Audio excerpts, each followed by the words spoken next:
Despertar. Svaj había trepado por la escalera corriendo delante de nosotros y le oí tratando de tranquilizar a Miriam, la hija del archivista Hillel, que le hacía preguntas ansiosas.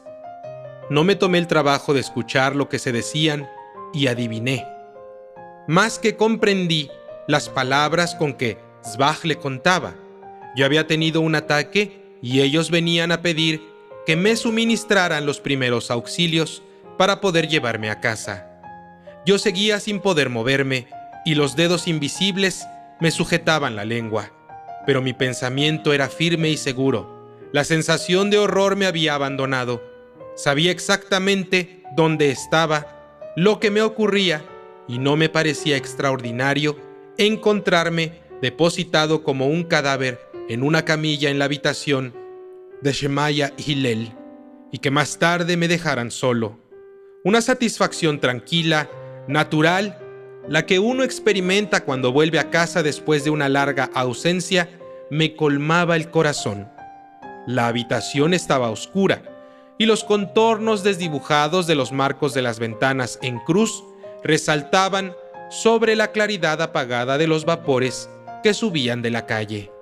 Me parecía que todo eso debía ser así, y no me asombró ver a Hillel entrando con el candelabro de 7 brazos del Shabbat, ni oírlo deseándome tranquilamente las buenas noches, como a alguien cuya llegada se espera. Una cosa que jamás yo había notado, particularmente desde el tiempo que vivía en esa casa, donde sin embargo nos encontrábamos a menudo 3 o 4 veces por semana en la escalera, me llamó de pronto la atención mientras él iba y venía disponiendo algunos objetos sobre la cómoda y encendiendo por fin las velas de un segundo candelabro, también de 7 brazos. Las proporciones armoniosas de su cuerpo y de sus miembros, así como el fino corte de su rostro delgado con su noble frente. Constaté a la luz de las velas que seguramente no era mayor que yo. Tendría como máximo 45 años.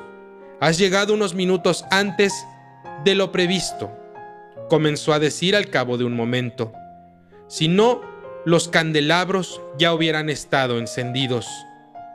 Lo señaló, me parece, con un gesto, se acercó lentamente a la camilla y dirigió la mirada de sus ojos oscuros hundidos hacia alguien que se encontraba a mi cabecera, pero que yo no podía ver. Luego movió los labios y dijo una frase sin pronunciar el menor sonido. De inmediato los dedos invisibles soltaron mi lengua y la rigidez de mi cuerpo cedió. Me enderecé y miré detrás de mí.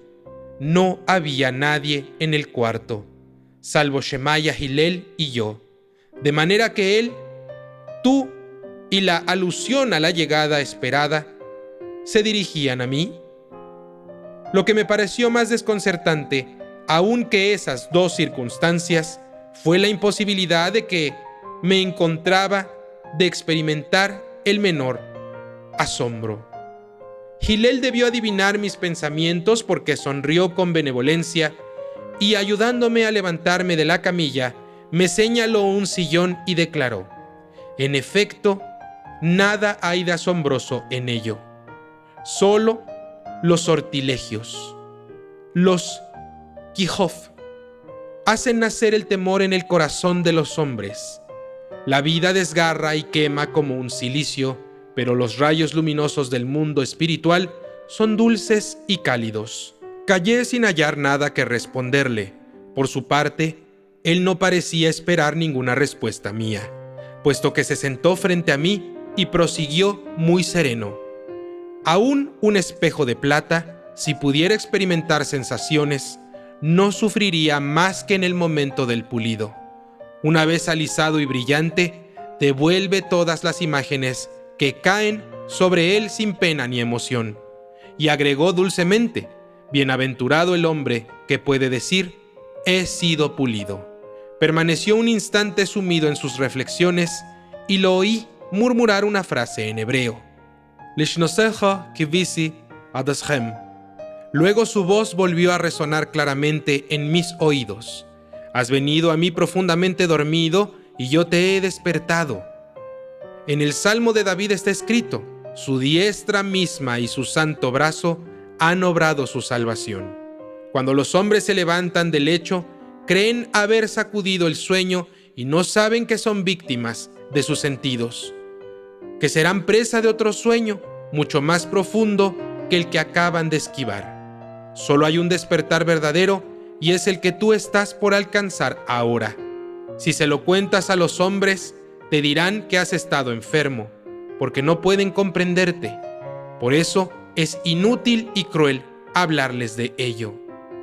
Pasan como un torrente y están como dormidos, como una hierba que pronto se marchita, que será arrancada por la noche y se secará. ¿Quién era el extraño que vino a verme a mi habitación y me dio el libro Ibur? ¿Lo vi despierto o en sueños? Quise hacerle esas preguntas a Hillel, pero antes de que pudiera expresar mi pensamiento con palabras, él me respondió: supón que el hombre que vino a verte y que tú llamas el Golem significa el despertar de lo que está muerto a través del espíritu más íntimo de la vida. En esta tierra las cosas no son más que símbolos eternos cubiertos de polvo. Todas las formas que ves, las piensas con los ojos. Todo aquello que ha cristalizado en forma era antes espíritu. Siento que ideas hasta ahora habían estado enraizadas en mi cerebro, se desprendían y partían a la deriva como naves sin timón en un mar infinito. Muy tranquilo, Hillel prosiguió: aquel que ha sido despertado no puede morir. El sueño y la muerte son una y la misma cosa. ¿No puede morir? Un dolor sordo me atenazaba. Dos caminos marchan, uno junto a otro, el de la vida y el de la muerte. Tú has tomado el libro Ibur y has leído en él. Tu alma ha sido fecundada por el espíritu de la vida. Todo gritó en mí: Hillel, Hillel, déjame coger el camino de todos los hombres, el de la muerte. La gravedad movilizó el rostro de Shemaya Hillel. Los hombres no cogen ningún camino, ni el de la vida ni el de la muerte. Son arrastrados como la paja en la tormenta. Está escrito en el Talmud: antes de crear el mundo, Dios tendió un espejo a los seres. En él vieron los sufrimientos espirituales de la existencia y las delicias que los seguían. Unos asumieron los sufrimientos, pero otros los rechazaron, y a estos Dios los borró del libro de los vivos. Pero tú sigues un camino, tú lo recorres porque lo has elegido libremente. Si aún hoy no lo sabes, eres llamado por ti mismo. No te aflijas cuando llegue el conocimiento. Llegará también el recuerdo progresivamente. Conocimiento y recuerdo son una y la misma cosa. El tono amable, casi afectuoso de Hillel me devolvió la calma y me sentí protegido, como un niño enfermo que sabe que su padre está cerca. Al levantar la vista vi que de pronto numerosas siluetas se encontraban en la habitación y formaban un círculo alrededor de nosotros. Algunos con blancos sudarios mortuorios, como los de los antiguos rabinos. Otros con tricornios y hebillas de plata en los zapatos. Pero Hillel me pasó la mano sobre los ojos y de nuevo la habitación quedó vacía. Luego me acompañó fuera hasta la escalera y me dio una vela encendida para que pudiera iluminar el camino hasta mi cuarto.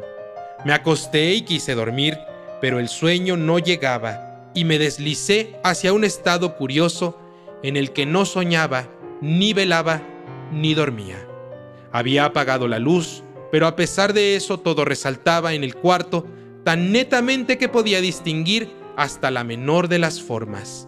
Me sentía perfectamente cómodo y libre de esa inquietud particular que nos tortura cuando nos encontramos en tales circunstancias. Nunca en mi vida había estado en condiciones de pensar con tanta agudeza y precisión.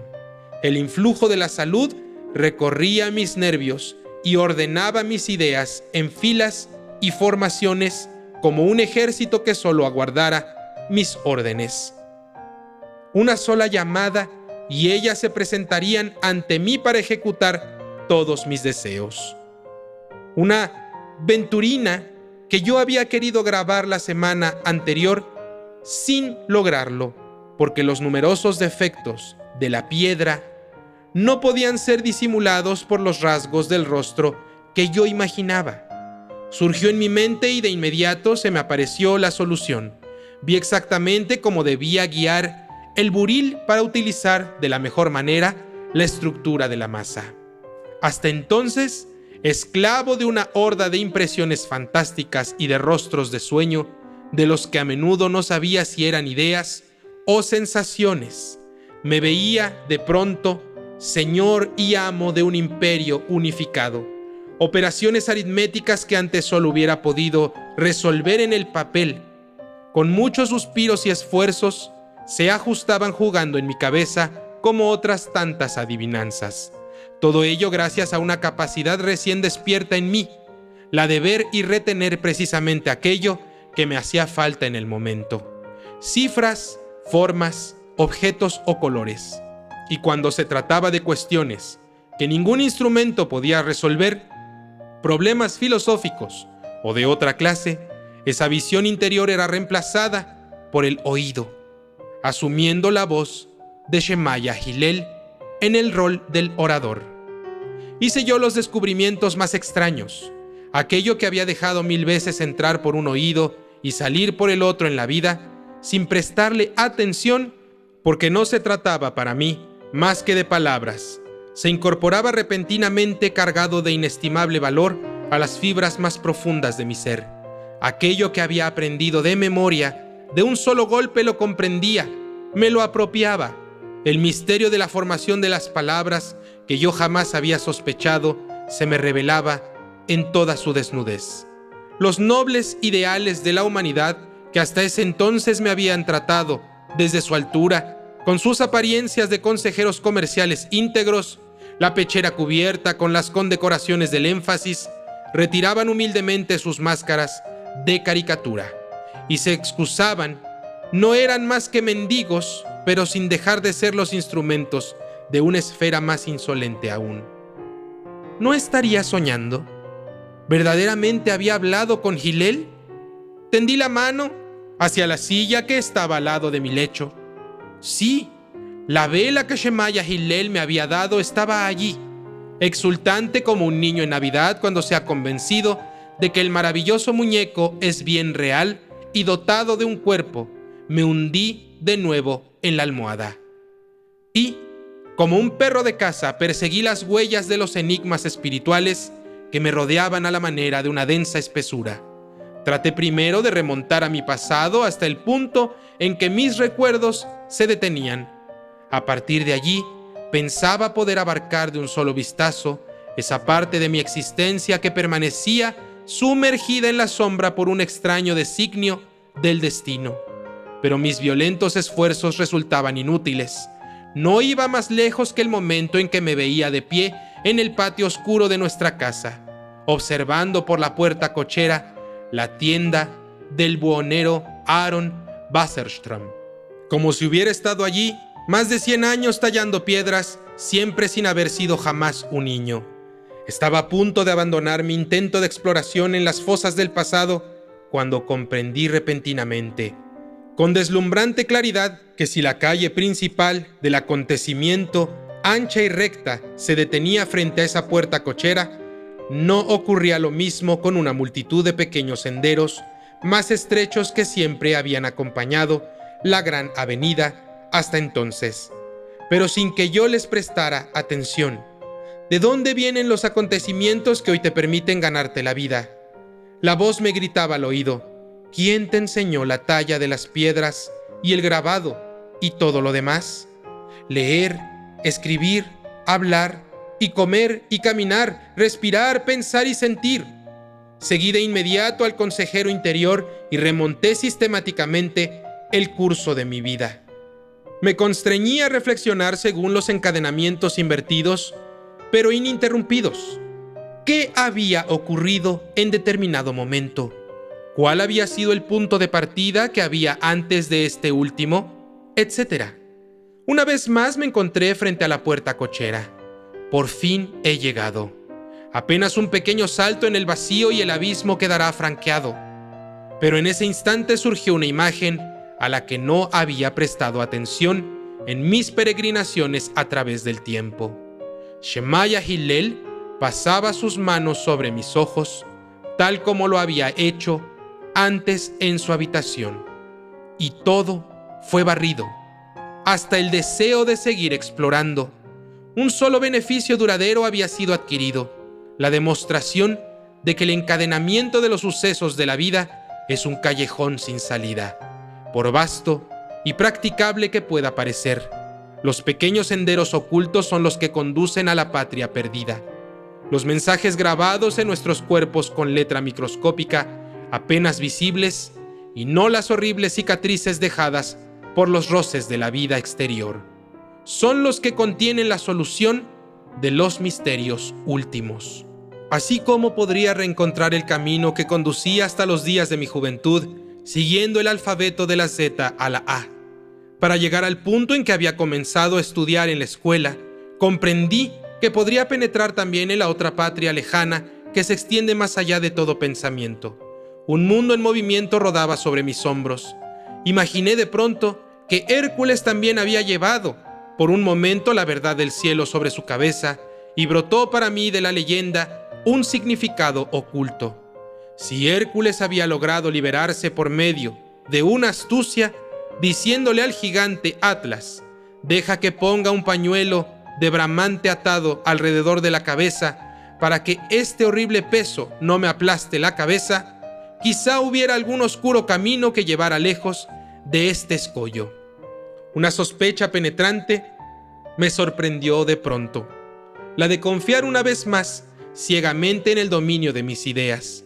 Me tumbé por completo y me tapé con los dedos los ojos y los oídos para no dejarme distraer por la llamada de los sentidos, para matar hasta el último pensamiento. Pero mi voluntad se quebró contra la misma ley de bronce de antes. Solo podía expulsar un pensamiento con otro, y no bien uno había muerto, el siguiente se alimentaba con su carne. Busqué refugio en el torrente susurrante de mi sangre, pero ellos seguían mis huellas. Yo me ocultaba en el martilleo de mi corazón, pero al cabo de unos instantes me volvían a descubrir. Una vez más la voz amistosa de Hillel vino en mi ayuda y me dijo: sigue tu camino, no te apartes. La llave de la ciencia del olvido pertenece a nuestros hermanos que recorren el sendero de la muerte, pero tú has sido fecundado por el espíritu de la vida. El libro de Ibur apareció ante mí y dos de sus letras resplandecían, la que representa a la mujer de bronce, de pulsaciones poderosas como un sismo, y la otra, infinitamente lejana, el hermafrodita sobre el trono de Nacar, la cabeza ceñida por una corona de madera roja. Luego Shemaya Hillel pasó por tercera vez sus manos sobre mis ojos y entonces me dormí.